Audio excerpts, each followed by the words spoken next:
bom? Hoje eu tô aqui pra falar do quarto episódio de A Roda do Tempo, série do Prime Video. Segunda semana de A Roda do Tempo e nós já descobrimos quem é o dragão.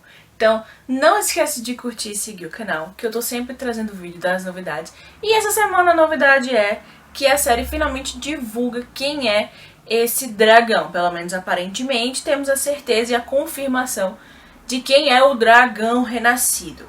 Esse episódio vai ter spoilers. Vou deixar aqui no card o episódio que eu fiz falando dos 3 episódios anteriores. Mas esse episódio aqui eu vou, sim, falar alguns spoilers da série. Então, quarto episódio. Eles continuam separados, continuam cada um na sua jornada. E eu preciso falar que dos 4 episódios lançados até o momento, esse é sem dúvida o mais parado. Também ele é sem dúvida o que traz mais informações sobre os personagens. Tudo que você tinha de suspeita com relação ao caráter dos personagens, dá pra você matar aqui nesse episódio. Vemos que realmente as Aes Sedai, elas têm um poder muito grande. Eu continuo com um pequeno problema com relação aos efeitos especiais. Esse episódio ainda mais, a gente conseguiu ver aquela criatura que vai atrás deles pouco mais de perto. Eu continuo tendo alguns problemas com os efeitos especiais, mas não é nada que faça você desistir da série. Eu acho que, até por ser uma criatura mística, é meio complicado. Eu até comentei em Duna, quando você tem, por exemplo, o Barão, que é uma figura meio complicada de você trazer à vida. Quando você tem fantasia, você tem esses problemas. No caso do Barão, também comentei lá a minha opinião. E aqui eu continuo tendo alguns problemas com alguns pontos de alguns efeitos especiais. Mas dá pra relevar. Eu acho que é só um ponto que a gente tem que deixar como ponto negativo. Mas, falando de pontos positivos, vemos um pouco mais de como funciona a dinâmica das Aes Sedai. A cor da roupa delas não é aleatória. Então temos as vermelhas, as verdes, as azuis.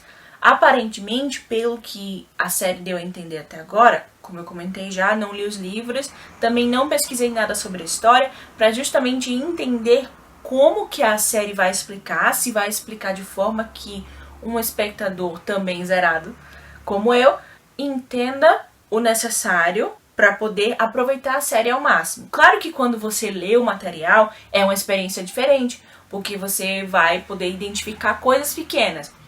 Mas eu não li o livro, então o que a série dá a entender é que é as mulheres que escolhem para onde elas vão. Eu escolho ser uma verde, eu escolho ser um azul, eu escolho ser uma vermelha. E existe uma pequena rixa dentre elas também. Lembra que eu falei no último vídeo que as Aes Sedai são mulheres poderosas, são respeitadas, mas não quer dizer que são respeitadas por todos. Temos os White Cloaks também, que são uns antagonistas, e dentre elas existe uma pequena rixa sim. Então as vermelhas não são bem vistas assim por todo mundo.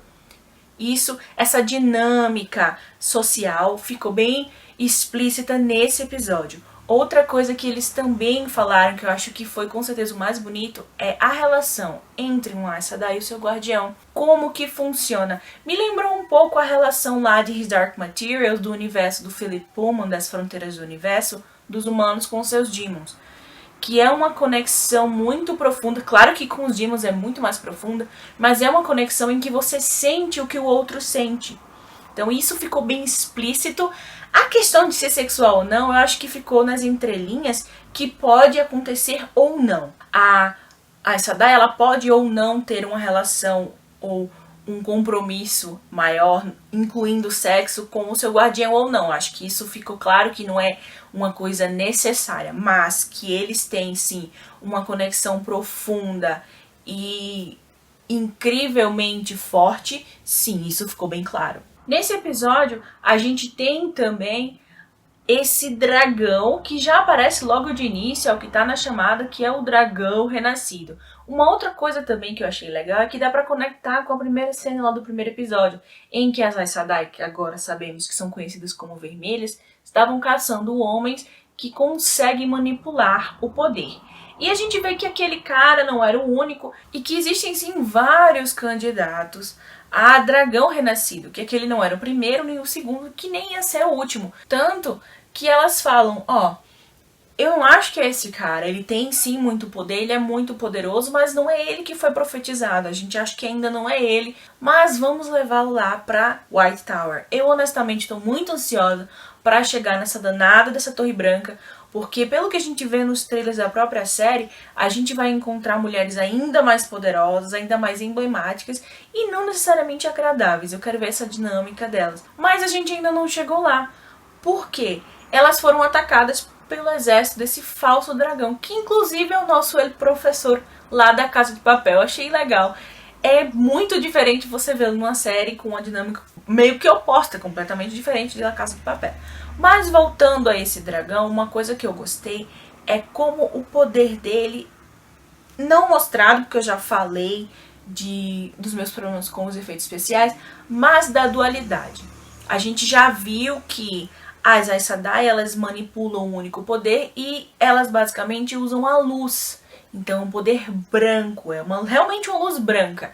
E o antagonista principal, ele usa um poder que ele é negro. Bem similar lá às sombras também de Dark Materials, que eu já comentei. Mas esse dragão, que aparentemente é o dragão falso, que ele diz que é o dragão renascido, ele usa as duas. Se você prestar atenção no poder dele, a gente tem meio que uma junção do preto e do branco. Eu achei isso muito interessante. Isso faz com que você fique o episódio inteiro achando que ele vai ser sim o dragão.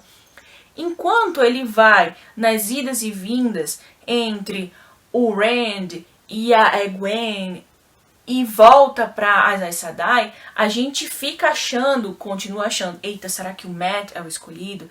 Eita, será que a Egwene? Porque a gente vê que a Egwene, ela é uma candidata, que estão considerando ela, mas não. No final do episódio, gente, não é que a gente estava pensando, de maneira alguma. Eu realmente confesso pra vocês que, apesar dela ser uma das 5 que eles estavam considerando, eu não achava que ia ser ela. Que é a Wisdom lá de Two Rivers, a Nynaeve.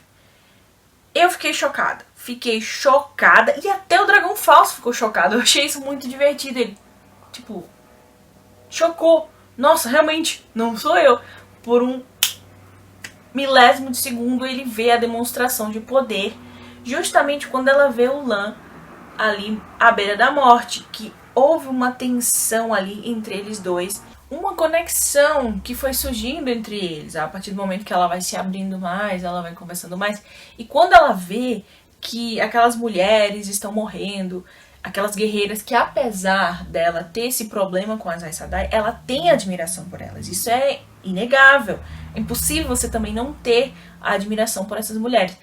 E aí a gente vê essa explosão de poder nela, e ao que dá a entender, é a primeira vez que ela manipulou o poder, primeira vez, e foi daquela forma. Ela curou todo mundo que estava num raio de alguns metros dela, isso sem querer. Então assim, Nynaeve vai dar muito o que falar, realmente me surpreendeu. Eu não estava considerando que fosse ela, realmente eu achava que ia ser o Rand. Eu vou confessar pra vocês que eu tinha certeza que ia ser ele.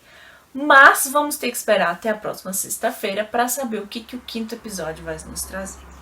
No mais, eu fico por aqui. Eu quero que você comente o que você achou desse episódio. Um beijo e até a próxima.